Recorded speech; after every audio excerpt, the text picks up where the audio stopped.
Bienvenue à ce dernier numéro de la semaine de votre émission C'est Politique. Mesdames et messieurs, bonjour. Merci de votre fidélité renouvelée sur les antennes de la 10e rue Télévision C'est Politique. Votre émission, vous le savez, démarre toujours par la lecture des journaux parus ce matin. Nous allons cependant démarrer la lecture pour vous donner l'idée de ce que les confrères ont écrit. Allez, on démarre avec Congo Nouveau qui titre « Efforts et priorités financières à l'armée ». Tshisekedi va-t-il dissoudre l'Assemblée nationale, s'interrogent les confrères. Inauguration du centre hospitalier Tshisekedi Tshilombo à Lubumbashi finit les transferts des malades à l'étranger. Transformation économique de la RDC, la NAPI en première ligne à l'AIM 2025. RDC Lualaba, la gouverneure Masuka préside avec succès les activités sportives Wansela, grosse deuxième édition. Secteur minier congolais florissant sous Kizito Kapambomba. Pakabomba. Ok, merci. La RDC en première place des juridictions minières africaines captant les îles. On va poursuivre pour prendre cette fois-ci la prospérité. Chers téléspectateurs, amis de la lecture. Les USA grondent le Rwanda doit cesser tout soutien militaire au M23 et retirer toutes ses troupes du territoire de la République démocratique du Congo, titre La Prospérité. 9e édition de l'expo béton à Lubumbashi, RDC Félix Tshisekedi planifie un réseau ferroviaire reliant le Grand Katanga au Grand Kasaï jusqu'au port en eau profonde des Bananas. En partenariat avec Stratégos Plantation Company, OCC Etienne Chimanga Mutombo signe un protocole d'accord pour la production des farines de maïs de qualité. On va pas prendre de la communication, on va poursuivre avec Forum des As qui titre Crise dans l'Est de la République démocratique du Congo. Washington somme le M23 de déposer les armes. Les USA exigent en outre le retrait immédiat des troupes rwandaises. Intervenant hier lors du lancement de l'expo béton à Lubumbashi, Fachi rêve d'un Congo relié par la voie ferroviaire. C'est ça à qui profite la confusion, s'interrogent les confrères. Vinette, on revient avec la décision de Daniel Bumba qui accorde un mois de répit aux automobilistes quinois. Gombe, les conseillers municipaux éjectent le bourgmestre. Ça c'est bien. Allez, le travail a commencé. Lancement hier des travaux cartographiques du recensement général de la population. Chers téléspectateurs, on va finir avec les tout derniers en plateau. Il s'agit comme ça de la trompette qui titre, on va justement vous donner l'idée de ce qui a été écrit par les confrères, qui est le quotidien d'investigation et de libre opinion. Visite de l'ambassadrice belge à Béni, la Belgique réitère sa position contre le Rwanda. Ouverture de la 16e réunion des ministres des pays de la zone de libre-échange continentale. Félix Tshisekedi déterminé à matérialiser l'ambition africaine. Lancement du dialogue national pour la bonne gouvernance minière. Judith Souminois appelle à une gestion transparente de ressources minières. Inondation à Kinshasa, Félix Tshisekedi ordonne la démolition des constructions illégales. Bienvenue et c'est parti pour votre émission et c'est politique, mesdames et messieurs, chers téléspectateurs. Une fois de plus, allez, bienvenue. En plateau, leader Kingonzi, coordonnateur du mouvement citoyen Milelo Oyamboka, est notre invité. Ensemble avec lui, nous allons devoir tourner autour de l'actualité dominée cependant par le fédéralisme en République démocratique du Congo, avantageux ou non, on en parle dans cette émission. Leader Kingonzi, bonjour et bienvenue. Bonjour monsieur le journaliste, je suis très ravi de répondre à votre invitation. Et de cette occasion, je profite pour saluer tous mes compatriotes de partout où ils peuvent se trouver, dans le pays ou encore à l'extérieur. Je leur dis bonjour et je tenais aussi à leur rappeler que la République démocratique du Congo restera un État uni et indivisible dans ses frontières, comme l'a toujours voulu ceux qui ont commencé cette patrie. Allez, très bien. Merci de répondre à notre invitation. Enoch Louyeye est à la régie, ensemble avec Amoros Ndemia, en train de réaliser cette émission. Merci de servir le peuple congolais. Merci de votre fidélité. Allez, primo, on va devoir vous faire part de la thématique. Enoch, tu vas nous aider avec la nomenclature. Le fédéralisme est un système d'organisation, d'administration et de gouvernement dans lequel l'État est organisé en fédération et partage avec les États fédérés les diverses compétences constitutionnelles, législatives, juridictionnelles et administratives. Alors, nous allons devoir échanger autour de cette thématique, bien évidemment, sous deux angles. Nous allons prendre l'angle pédagogique, mais aussi l'angle politique. On va nager dans les avantages et désavantages. Et donc, vous qui nous suivez, je sais que certains sont pour et d'autres sont contre. Alors, nous sommes en train d'analyser si nous sommes libres et vous voulez participer à ces débats républicains, chers téléspectateurs. Écrivez-nous au numéro affiché au bas de vos écrans. Mais si vous avez des avis à émettre, en tout cas, n'hésitez pas. Mais merci à nous suivre également sur notre chaîne YouTube Congo 60 Télévision. Leader Kingozi, la première des questions à ce jour, parce que nous abordons avec l'angle pédagogique, qu'est-ce qu'un fédéralisme?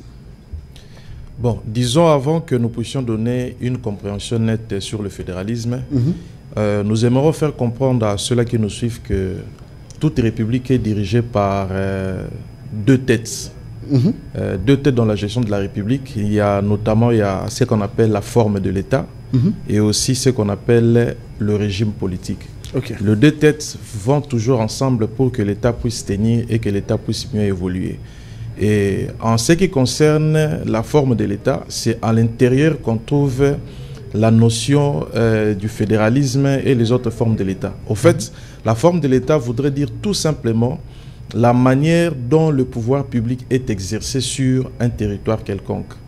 En d'autres termes, la manière dont notre pays, la RDC, est géré en ce qui concerne son domaine financier, en ce qui concerne son domaine territorial et ainsi de suite. Et puis concernant la forme de l'État, il y en a plusieurs sortes de formes de l'État ou différents types de formes d'État. Il y a d'abord ce qu'on appelle l'État fédéral, qui est aussi appelé le fédéralisme. Il y a ce qu'on appelle l'État unitaire, c'est la forme dans laquelle nous nous trouvons. Et puis il y a ce qu'on appelle les États composés. Et dans les États composés, on peut retrouver les unions d'États. Et dans les unions d'État, nous pouvons avoir une union réelle ou une union personnelle. Je donne un exemple. Entre 1885 et 1908, la RDC s'appelait l'État indépendant du Congo. La forme de l'État qui était appliquée, c'était l'union personnelle dans les unions des États.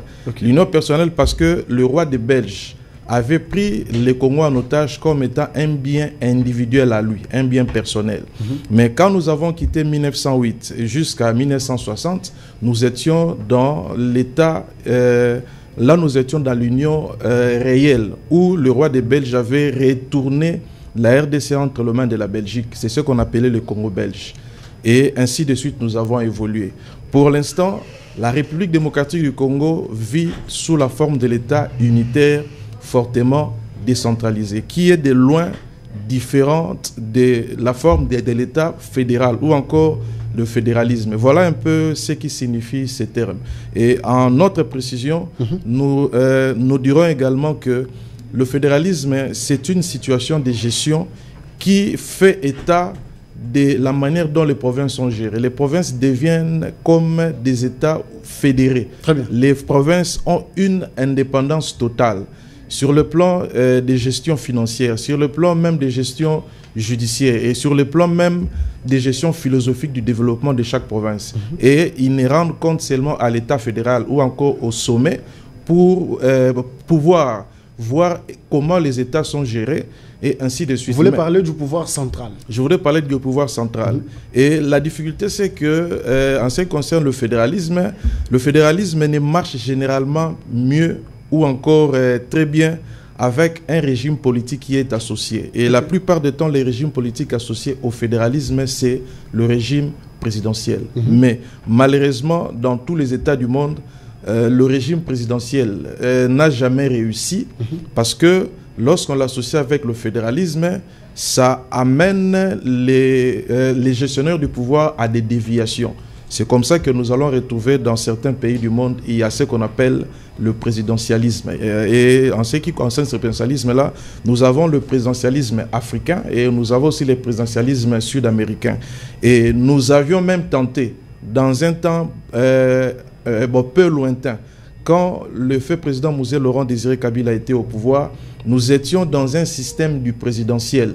Et ce système-là ne correspondait pas avec la forme de l'État qui était présenté par les pouvoirs d'antan. On nous présentait un État unitaire, fortement concentré, avec un régime politique présidentiel. Et ça nous a amené dans une déviation et nous étions dans un présidentialisme qui n'avait pas marché. Et c'est comme ça pour notre pays, il serait pratiquement impossible, d'un côté sur le plan scientifique, que le fédéralisme puisse marcher, et de l'autre côté sur le plan philosophique, ces choses ne pourront pas marcher dans ce pays. Très bien. On a compris, je le disais tantôt, chers téléspectateurs, que nous allons échanger autour de cette thématique, mais bien évidemment en abordant des angles. L'angle pédagogique dont nous sommes en train justement d'analyser et l'angle politique pour soulever les avantages et les désavantages, bien évidemment, du fédéralisme. Alors, une autre question, c'est quoi un État fédéré? On dira plutôt les États fédérés. Ah, les États fédérés. Les États fédérés. Ok. C'est-à-dire un pays dans lequel on retrouve des provinces qui sont devenues comme des États.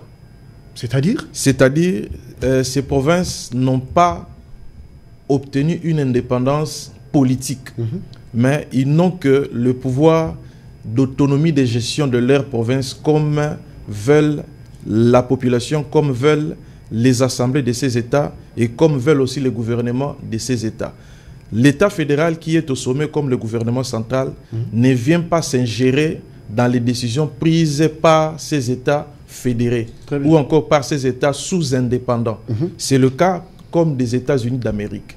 Aux États-Unis d'Amérique, chaque État a sa politique, chaque État a sa vision, chaque État a sa manière d'administrer la justice. Et ce qui fait que l'État fédéral ne fait qu'attendre pour orienter la politique de chaque État, de sorte que la politique de chaque État ne puisse pas mettre en mal les intérêts des citoyens américains. Et c'est différent avec le cas de la décentralisation. Dans une forme de l'État unitaire, comme ici chez nous, par exemple, les provinces n'ont qu'une autonomie de gestion. À part l'autonomie de gestion, les provinces ne doivent plus rien faire. Et par conséquent, lorsque les provinces en RDC, dans le cadre de la décentralisation, mobilisent les recettes, ils transmettent toutes les recettes ainsi que leur registre comptable mis à jour auprès du gouvernement central qui sait comment faire pour la répartition des recettes faites par ces provinces décentralisées. Et sur le plan politique aussi, ces provinces décentralisées dépendent aussi du pouvoir central directement. Très bien. En République démocratique du Congo, jour pour jour, cela fait 15 ans depuis que nous sommes passés à l'étape de décentralisation des provinces. Depuis que nous avons 26 provinces. Nous avons quitté des 11 à 26. Alors, vous avez parlé ici des États fédérés, c'est-à-dire des provinces qui n'ont pas acquise une indépendance politique, mais ils ont l'autonomie financière. Donc, ces provinces ne dépendent qu'à eux-mêmes et non auprès du pouvoir central. N'est-ce pas? C'est compris jusqu'à ce point. Oui, tout à fait. Vous qui nous suivez, chers téléspectateurs, je le disais tantôt, nous sommes sous l'angle pédagogique. Il est très important de comprendre et bien nous suivre. La politique domine tout et la politique arrive à un moment où certaines choses échappent plutôt à ceux-là qui gouvernent ou soit qui sont aux affaires. Vous avez donné l'exemple des USA qui a 54 États et ces 54 États sont autonomes. Ils n'ont pas une indépendance politique, mais ils ont la transparence et l'indépendance de se gérer eux-mêmes. Ce qui n'est pas le cas en République démocratique du Congo.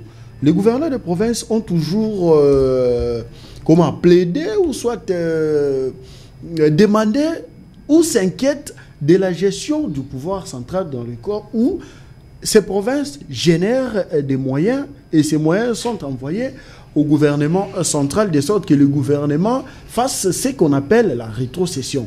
Et cette rétrocession pose toujours problème. Est-ce à ce jour, si nous voyons cet angle appelé l'angle du fédéralisme, est-il favorable pour la République démocratique du Congo, départ la problématique des rétrocessions qui blesse et qui fait mal aux gouverneurs des entités? Je crois que les gouverneurs des entités ne peuvent pas se lamenter. D'un côté, parce que c'est le pouvoir central qui gère. Exact. Qui gère la République dans son ensemble. Il faudrait ramener tout le fonds de la République dans un seul centre et pour pouvoir voir comment les affecter dans un sens ou dans un autre. Raison pour laquelle nous avons certaines institutions qui sont reprises dans notre constitution. Il y a le Conseil économique et social, il y a aussi la Caisse nationale des péréquations, encore la Caisse des péréquations. Et puis, ils doivent également comprendre que nous sommes un État à jeune démocratie. Nous sommes en train de poser nos premiers pas dans le cadre de notre démocratie. Il peut y avoir certaines choses qui ne pourront pas marcher exactement comme nous l'avons ou comme nous l'aurons normalement souhaité, mais cela n'empêche que nous puissions marcher sur ce qui a été prescrit par nos textes légaux. Et il appartient de ce fait à ces mêmes gouverneurs de saisir chaque fois le gouvernement central de sorte qu'ils puissent réclamer leur dû, leur droit de rétrocession. Et tout le monde sait également que toutes les provinces ne mobilisent pas les recettes à la même hauteur. Exact. Nous ne pouvons pas comparer les recettes mobilisées par la province du Grand Katanga, par exemple, ou encore par la province du Grand Kasaï, qu'on compare les recettes mobilisées avec la province, par exemple, de la Chuapa, la province du Bandundu, au Congo central. Voilà. Donc, et puis ainsi de suite. Alors, certainement, le gouvernement central est en train de voir les intérêts, les priorités de l'État. C'est parce qu'on ne doit pas seulement se dire, bon, comme nous avons mobilisé 100 000 francs congolais, on doit nécessairement nous verser le 40 000 francs congolais pour que nous puissions subvenir à tous nos besoins. Il faudrait voir aussi, dans ces cas, les priorités que le gouvernement a, les besoins que la population souhaite avoir, des solutions auprès de l'État. Et je crois que ces choses-là devront marcher. Mais si nous basculons dans un système fédéral, ces choses vont vraiment être difficiles et ça va... On va y arriver. Pays, là déjà, c'est l'angle politique. À l'implosion. Là c'est déjà l'angle politique qu'on va aborder dans la deuxième partie de cet échange. Mesdames et messieurs, chers téléspectateurs, nous allons poursuivre.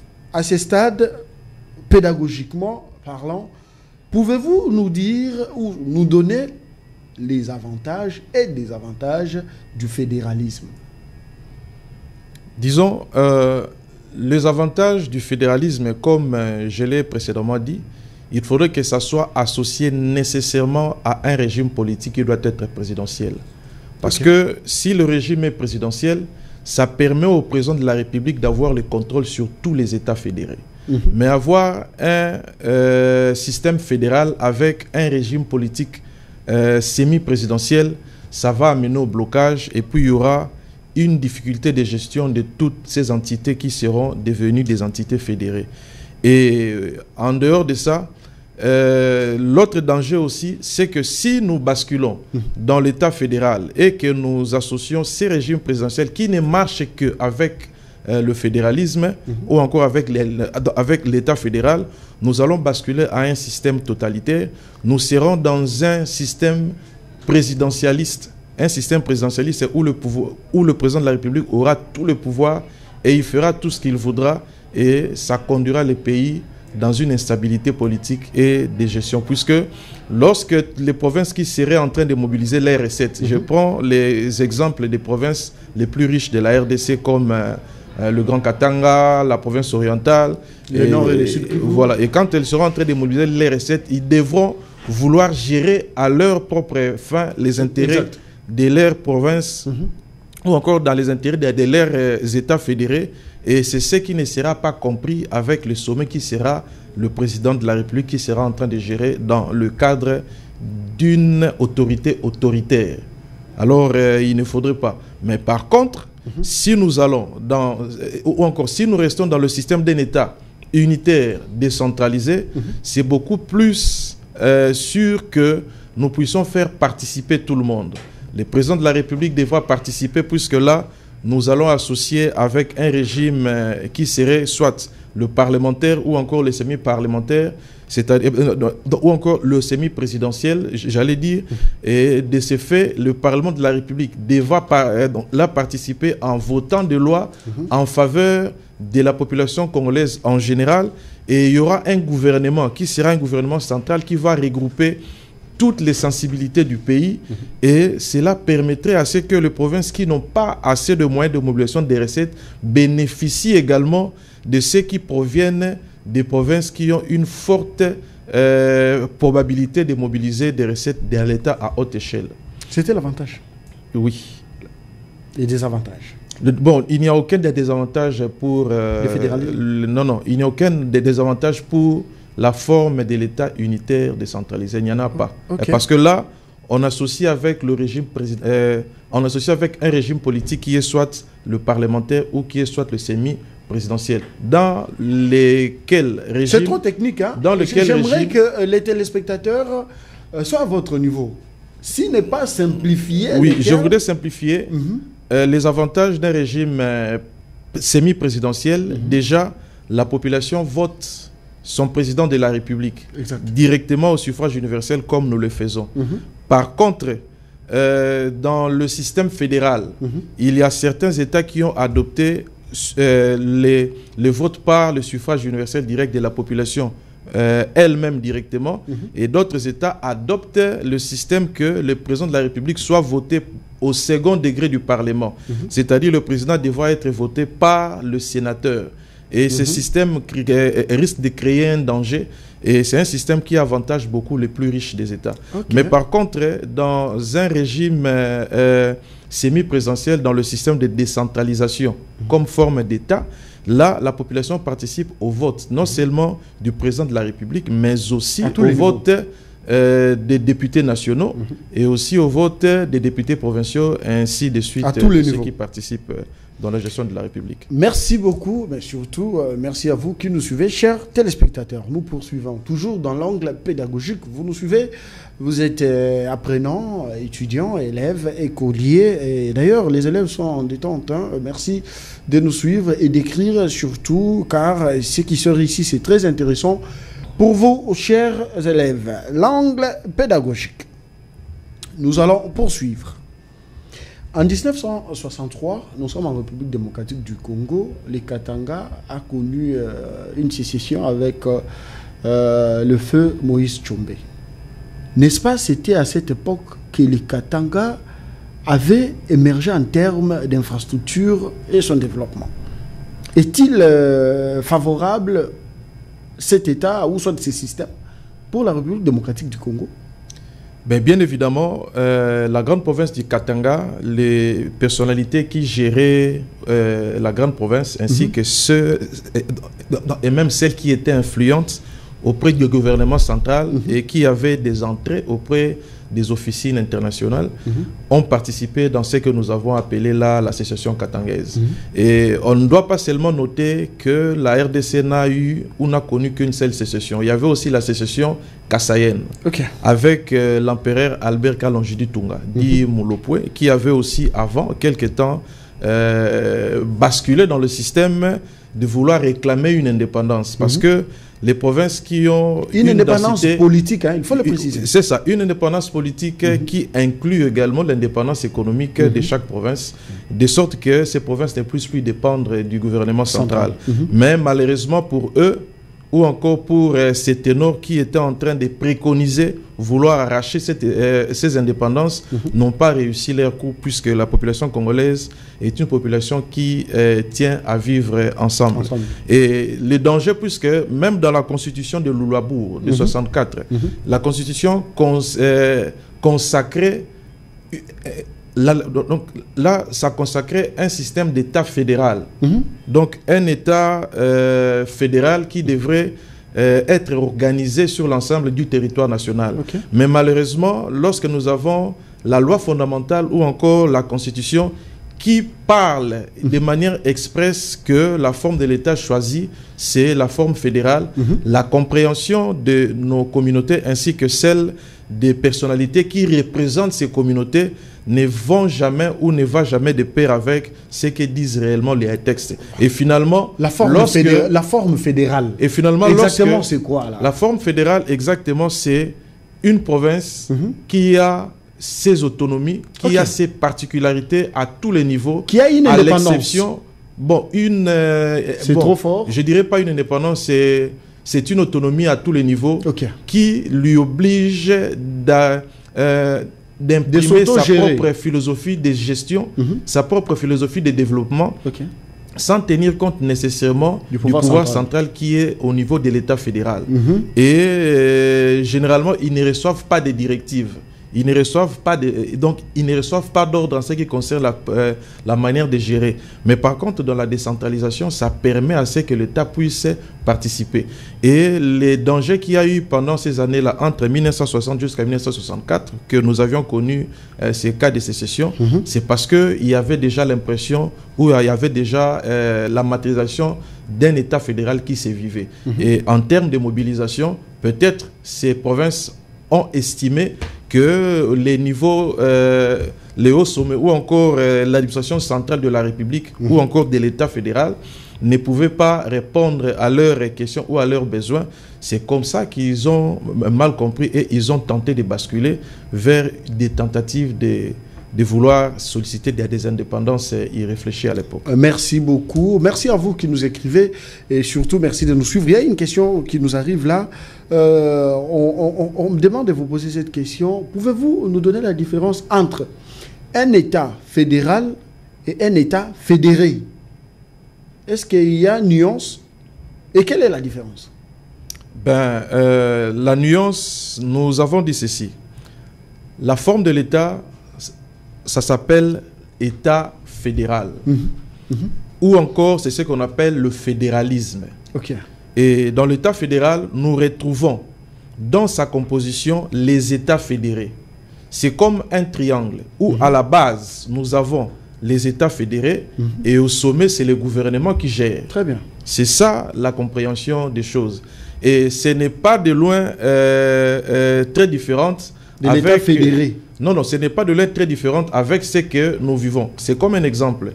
La République démocratique du Congo, comme dit la Constitution, la capitale c'est Kinshasa et le 25 autres provinces. Alors, ces provinces-là constituent la base de la décentralisation ou de la forme de l'État unitaire que nous avons. Et nous avons un gouvernement central.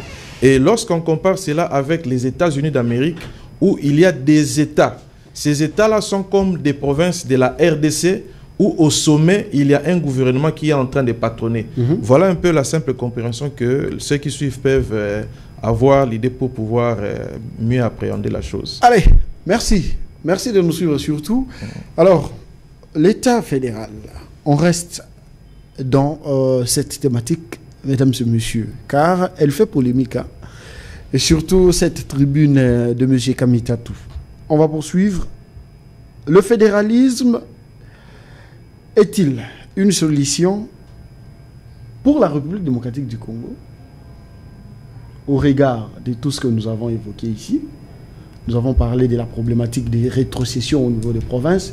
Si aujourd'hui, entre autres, on n'a pas les décollements, on ne voit pas les décollements de nos provinces, pour ne pas parler développement, c'est dû à l'argent généré dans des provinces qui sont envoyées au niveau central, et c'est au niveau central des rétrocéder, soit de faire la rétrocession de ces moyens qui ne permet pas aux gérants, aux gouverneurs de province de faire asseoir leur vision pour l'avancement des différentes provinces. Parce que nous le savons, en termes de construction, hormis les grands Katanga, les grands bâtiments administratifs, ou soit des grands chantiers initiés dans des provinces, l'initiative provient toujours du gouvernement central. Pourquoi? Parce que dans certaines provinces, il n'y a pas assez de moyens pour lancer des grands travaux à la hauteur de cette province. Est-ce aujourd'hui, je me répète pour dire, le fédéralisme est-il une solution à la République démocratique du Congo? Monsieur le journaliste, la question elle est très pertinente. Moi, je pense à ces jours, nous devons voir les avantages du pays et tirer toutes les leçons du passé pour que nous ayons un meilleur présent et un lendemain meilleur aussi. Je crois qu'il appartient d'abord à nos personnalités politiques qui sont des grandes figures de la politique de ces pays de pouvoir d'abord s'interroger sur une seule question, laquelle: d'où nous venons dans la même question, où est-ce que nous sommes dans la même question, où allons-nous également. Et aussi... Vous avez oublié, qu'avons-nous fait avant de projeter où nous allons? Qu'avons-nous fait? C'est ça, je vous en prie. Et au-delà de ça, ils doivent aussi prendre en compte leur position, non seulement politique, mais aussi scientifique. Parce qu'avant de tenir une tribune, il faudrait être en mesure de réunir d'abord l'essentiel des crèmes des intellectuels ou de la sagesse qui peuvent vous apporter certains éclaircissements qui fonderaient votre argument dans le cas des tribunes qu'on voudrait tenir. Parce que nous avons comme remarqué dans notre pays, tout le monde maintenant se mêle de tout le monde. Moi, je suis par exemple juriste de formation. Il me sera très difficile que je tienne des tribunes en caractère chimique ou encore biologique. Ce n'est pas votre secteur. Oui, j'aurais du mal à m'en sortir ou encore à faire tenir mes argumentaires. Et pour répondre vite à la question, nous croyons que pour l'instant, le fédéralisme ou encore le système d'un État fédéral n'est pas approprié ou ne sera pas approprié à la vie que veut la République démocratique du Congo. Exact. Pour deux raisons. La première. La première raison, c'est une raison d'abord politique. La politique de notre pays veut que les Congos vivent dans une communauté de vie, qui ait la facilité que la personne qui habite par exemple à Aru ou qui habite à Durba puisse se rendre par exemple vers le Mayombe sans difficulté, ou encore sans une loi particulière, puisque à Durba il y a une législation qui est en train de gérer le coin. Et à Mayombe, il y a une autre législation. Et ça va créer des précédents que nous n'allons pas gérer.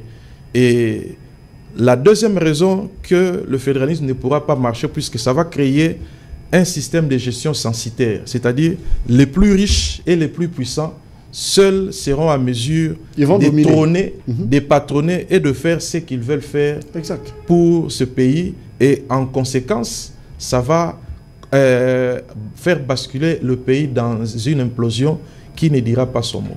Et l'autre raison, comme le Soudan, ça risquerait d'être pratiquement comme le Soudan.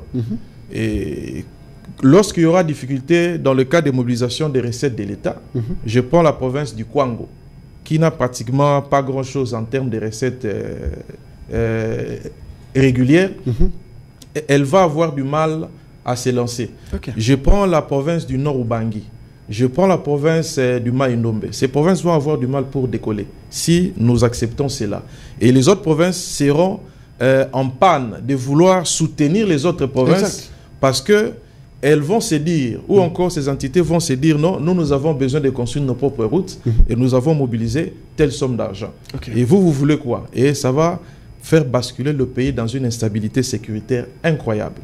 Et la deuxième manière ou la deuxième possibilité qui ferait que ce fédéralisme-là ne puisse pas marcher, et ça sera sur le plan juridique, qui devra s'associer avec le plan politique.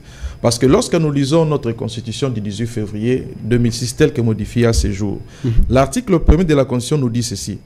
Ça nous dit « La République démocratique du Congo est dans ses frontières du 30 juin 1960 un État de droit, indépendant, souverain, uni et indivisible, social, démocratique et laïque. » Si déjà la Constitution imprime une raison d'État, une forme d'État que la République démocratique du Congo doit être gérée, il faudrait que nous puissions également modifier la pensée liée sur la forme de l'État que la RDC doit être gérée. Or, pour modifier cette disposition qui parle sur un État de droit, qui parle sur un État unitaire, qui parle sur un État uni et indivisible, il faudrait que nous puissions basculer vers une nouvelle république pratiquement. C'est ce qu'on appelle la 4e république. Parce que pourquoi? Les dispositions de l'article 1er de la Constitution qui parle que, ou encore qui stipule que la RDC est un État uni et indivisible, soit un État unitaire, sont verrouillées par les dispositions de l'article 220. Et dans l'article 220, il est clairement dit que la forme républicaine de l'État, les principes universels du suffrage, la forme de représentativité du gouvernement sont des principes constitutionnels qu'on ne peut pas toucher. Or, pour que nous puissions basculer de l'État unitaire au fédéralisme, il faudrait que nous puissions toucher l'article 220. Or, l'article 220 est un article ou une disposition intouchable. Même le Seigneur Dieu ne peut pas toucher à la disposition ou aux dispositions de l'article 220. C'est pratiquement impossible. Ou soit, on change de constitution, comme nous l'avons dit tout à l'heure, on bascule dans une nouvelle république qui serait la 4e république. Et lors de l'élaboration de la nouvelle ou de la prochaine constitution, on pourrait maintenant proposer dans des travaux préparatoires qui seront soumises à l'autorité qui sera appelée à légiférer, que nous puissions quitter de l'État unitaire à l'État fédéral qui est le fédéralisme. Déjà par rapport à ces blocages de l'article 1er qui est versé dans les dispositions de l'article 220, il n'y a aucunement des possibilités pour que nous puissions basculer vers le fédéralisme. Alors c'est une occasion pour dire à nos communautés qui nous suivent que l'idée du fédéralisme est une impossibilité impossible qui ne pourrait jamais se matérialiser. Pourquoi? Parce que la forme de l'État dans laquelle la République démocratique du Congo marche est verrouillée par les dispositions de l'article 220 de la Constitution du 18 février 2006. Ce sont des dispositions intouchables. Même le Seigneur Dieu aura du mal à toucher. La seule possibilité que nous basculions dans le fédéralisme est le changement des constitutions. Et voilà la raison pour laquelle nous invitons toutes nos personnalités politiques, tous nos dirigeants de la République, de regarder vers la même direction, de voir d'abord l'intérêt du pays. Est-ce que nous avons besoin de basculer vers le fédéralisme? Est-ce que nous avons besoin nécessairement de changer la Constitution? Est-ce que nous avons besoin seulement d'avoir l'intention de créer un pouvoir autoritaire, d'avoir l'intention d'imposer un système? Parce que quand nous allons dans le fédéralisme, c'est-à-dire on aura des autorités qui seront ou qui deviendront comme des dieux. Et à l'allure de la philosophie autoritaire, les pays risqueraient même de basculer dans le système des empires, où nous aurons un empereur qui sera en train de trôner sur toutes les populations. C'est le direct de votre émission, c'est politique. Merci de votre fidélité et bon début de week-end à vous tous qui nous suivez à cet instant. Allez, nous quittons de l'angle pédagogique à l'angle politique. Prenons cette tribune, parce qu'il s'agit de lui, Olivier Kamitadou, le porteur de ces messages, qui fait parler de lui. Je le disais à l'entame de cette émission, certains sont pour et d'autres contre. C'est-à-dire les églises sont contre l'idée avancée par M. Kamitadou. Prenons juste quelques lignes de sa tribune. Quand Kamitadou plaide pour un dialogue national inclusif en vue de l'adoption des réformes constitutionnelles afin d'aboutir à un État fédéral. Selon lui, le fédéralisme représente une voie réaliste et nécessaire pour construire un Congo uni. Je vous pose cette question en alliant bien sûr l'article 1 de la Constitution que vous avez lu tantôt, où vous avez évoqué la mention de l'unité, le vivre ensemble de nos populations. A-t-il raison, M. Kamitatou? L'angle est politique. Déjà, nous reconnaissons à M. Olivier Kamitatou une capacité intellectuelle indiscutable. Et nous allons lui dire, par rapport à la question, il n'a pas la compétence scientifique. Et il n'a pas la compétence scientifique puisque c'est un domaine qui appelle, il réfléchit en tant que politique, qui appelle les experts. J'ai dit tout à l'heure, je peux réfléchir en tant que scientifique, mais je ne saurais jamais donner des tribunes à caractère chimique ou biologique. Exact. En réfléchissant en tant que politique, sans associer les experts dans sa tribune, voudrait dire que M. Olivier Kamitatou voudrait nous pousser à violer la Constitution. Or, si nous violons la Constitution, nous ne respectons pas les verrous constitutionnels. Cela signifie que le fédéralisme distillé par M. Olivier Kamitatou dans le cadre d'une grande personnalité voudrait dire pousser la République démocratique du Congo à une balkanisation. Parce que si le fédéralisme n'est pas respecté dans ses normes voulues par ses concepteurs ou encore par les intelligences, cela voudrait dire que nous aurons un fédéralisme qui est dans le caractère du voyoutisme politique ou encore dans le caractère du voyoutisme juridique. Si nous glissons dans le voyoutisme juridique et politique, cela signifierait que ça ne serait plus le fédéralisme, mais nous allons basculer à la balkanisation. Est-ce que les Congolais veulent de la balkanisation de leur pays? Je ne pense pas que les Congolais veulent de la balkanisation de leur pays. Vous allez même constater qu'il y a certains de nos compatriotes, la plupart même, sont mariés entre les communautés, sont mariés entre les tribus, sont mariés entre les différentes provinces. Exact. Tu verras un Congolais qui est, par exemple, Nandé, qui a une femme du Congo central. Tu verras un Congolais qui est, par exemple, Lendou, qui est marié à un Tétéla. Tu verras un Congolais qui est, par exemple, Emma, qui est marié à un Rund. C'est mon cas d'ailleurs. Tu verras un Congolais qui est Moulubakat, est marié à un Mouyaka. Tu verras un Congolais qui est Mongo, qui est marié à un Mouteke. Alors, il voudrait nous amener vers la balkanisation. Est-ce que c'est vraiment ce que la population voudrait ou encore c'est un agenda qui se cache derrière?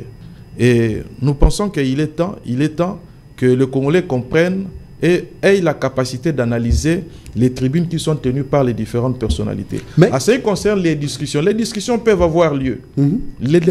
Les discussions peuvent avoir lieu. J'ai même récemment suivi l'ancien président sud-africain, M. Thabo Mbeki, qui était en train d'exhorter les Congolais, qui exhortait le gouvernement congolais à avoir des discussions beaucoup plus élargies pour trouver des solutions aux questions qui lient les communautés de la République démocratique du Congo. Mais même si on devra discuter, même si on devra échanger, cela ne voudrait pas dire qu'on puisse violer la Constitution. Puisque si on viole la Constitution, c'est-à-dire qu'il n'y aura plus d'élection. Parce que les gens peuvent proposer également que le mandat du président de la République fédérale du Congo quitte par exemple de 5 ans à 15 ans. Et si ce sont des personnes ou des personnalités qui ont beaucoup plus de pouvoir financier et plus de pouvoir politique et même militaire, ils vont imposer et nous allons devenir un empire carrément. Alors, donc nous ne devons pas accepter la pensée qui est distillée, qui n'est pas en réalité le fédéralisme, mais qui tend à pousser la République démocratique du Congo à la balkanisation, et nous disons non à cela. Quand il poursuit pour dire le fédéralisme fera de ce Congo un Congo uni, prospère et pacifique, où chaque région jouerait un rôle actif dans le destin commun, fort de son expérience. Comment approuvez-vous, nous venons de le dire tantôt, sur l'angle pédagogique, qu'aujourd'hui, certaines provinces ont du mal à engager des grands chantiers dans leur entité Pourquoi? Parce qu'ils attendent toujours la rétrocession qui fait au moins du mal. Alors, cependant, ici, lui, il évoque cet état des choses de l'autonomie financière de chaque province qui peut amener justement au développement. Monsieur le journaliste, dans l'accomplissement ou dans la matérialité du fédéralisme, il y a des principes qui entrent en jeu. Notamment, il y a la subsidiarité entre les États fédérés, il y a la participation entre ces États fédérés, il y a la complémentarité entre ces États fédérés et ainsi de suite. Et par rapport à tous ces principes qui régulent l'État fédéral ou encore qui régulent le système du fédéralisme, est-ce que notre pays va être en mesure de poursuivre cela? Nous avons déjà dit ici, par exemple, dans le cadre du principe sur la complémentarité, les provinces vont-elles, ou encore ces États fédérés, vont-ils être en mesure de venir en aide, de soutenir les autres provinces? Ça sera une situation impossible. Mais la seule possibilité où, si nous devons envisager avoir un État fédéral, il faudrait que nous puissions d'abord être en mesure de développer toutes nos provinces. Que toutes nos provinces, dans le cadre d'un État unitaire, puissent se retrouver développées, puissent se retrouver à jour par rapport aux autres États. D'ailleurs, et en ce moment-là, le pouvoir public pourra maintenant poser la question à la population congolaise réunie si nous serons prêts à accepter cette possibilité de basculer. Mais les dire ou encore les soutenir comme l'a dit M. Olivier Kamitatou, je pense que ça sera une folie politique ou encore une folie culturelle d'amener les communautés congolaises dans cette... mais merci beaucoup, leader Kingodi. Je le rappelle, vous êtes les coordonnateurs du mouvement citoyen Milelo Oyamboka. Alors, y a-t-il différence entre sécession et fédéralisme? La sécession, en réalité, c'est une forme de rébellion. Une forme de rébellion au pouvoir central. Je dis que je me retire de vous sans pour autant que j'aie la possibilité d'obtenir les quitus du gouvernement central et aussi d'obtenir les quitus du peuple de manière juste. Je nous donne un exemple. Nous allons par exemple en Russie. Certaines provinces de l'Ukraine ont évité de tomber dans la sécession. Ils ont plutôt organisé les élections pour pouvoir adhérer dans le système fédéral de la Russie. Et là, dans ce cas, on ne parlerait pas de la sécession, puisque si on voudrait devenir indépendant, il faudrait que le gouvernement central ou encore le pouvoir central puisse donner son accord de manière que ce gouvernement a étudié les conditions, a étudié les paramètres pour pouvoir accorder cette indépendance à l'État ou à la province qui en sollicite. Et aussi, pour que cette province puisse en bénéficier, il faudrait en principe aussi soumettre la question au référendum auprès de la société, donc auprès de la population congolaise. Déjà, la Constitution du 18 février, je pense en son article 219 ou 218, parle qu'aucune cession de l'État, aucune cession du territoire national ne peut être accomplie si cela n'est fait par l'autorisation ou par l'aval de la population. Il faudrait qu'un référendum puisse être initié et que le peuple puisse voter de la région en question et évidemment aussi la population congolaise en général pour donner son idée, pour donner son quitus si elle veut ou si elle ne voudra pas. Pour dire en d'autres termes, comme je l'ai soutenu, la sécession est une rébellion au pouvoir public. La sécession est une rébellion à la volonté de vouloir vivre ensemble de toutes les communautés qui se retrouvent dans un État. Merci beaucoup, parce que nous sommes déjà en train de chuter dans cette émission. À mon sens, vous allez nous permettre quand même de poser quelques questions si pertinentes qui nous restent. Merci à tous ceux-là qui nous ont aidés à la préparation de cette émission. Alors, vous avez dit le fédéralisme, il est mauvais pour la République démocratique du Congo.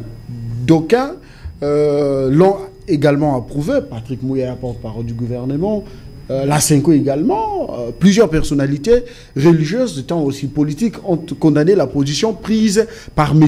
Kamitatou. Alors, en République démocratique du Congo, est-il vrai que nous avons des partis politiques fédéraux qui ont reçu l'agrément ou la personnalité juridique auprès de l'État? Pourquoi cet état de choses? En République démocratique du Congo, nous n'avons pas de parti politique fédéral. Plutôt, lorsque nous faisons la lecture de l'article, je crois bien l'article 6 de la Constitution. L'article 6 de la Constitution dit clairement que le pluralisme politique en RDC est un principe. On ne peut même pas en discuter. Mais le parti du feu Kungwaku Mwanza... Le parti de feu Kungwaku Mwanza n'est pas un parti fédéral.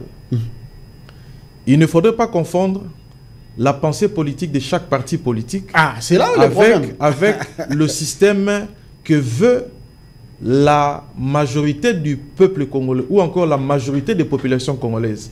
Il est vrai que dans certains partis politiques, ils ont toujours eu l'idée de proposer d'avoir un État fédéral. Mais est-ce que cela est la volonté de la majorité du peuple congolais? Non.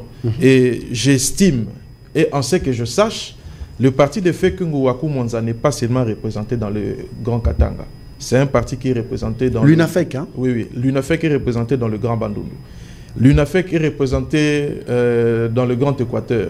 Je connais certains amis à moi qui sont membres de l'UNAFEC, qui ne sont même pas du Grand Katanga, ils sont du Congo central, ils sont du Grand Kasaï.